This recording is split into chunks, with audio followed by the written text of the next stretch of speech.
La situazione sta gradualmente cambiando, l'anticiclone che ci ha interessato, anche se con fasi alterne così a lungo tempo, cede il passo decisamente e quindi ne approfitta una depressione addirittura che dal nord Europa ci indirizzerà a sistemi perturbati, aria instabile, che darà effetti anche evidenti.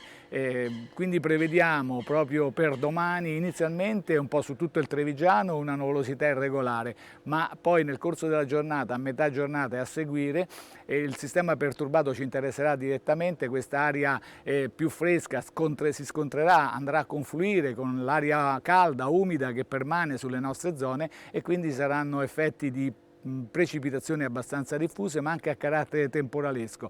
Naturalmente queste potranno essere più intense e soprattutto sulle zone pedemontane, no?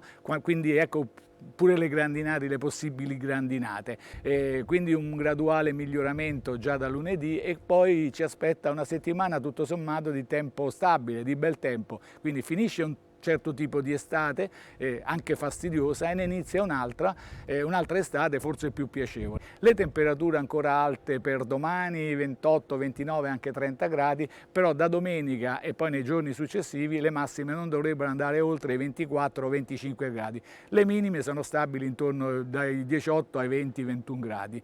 L'Alto Adriatico con questa situazione è mosso, localmente anche molto mosso. È tutto.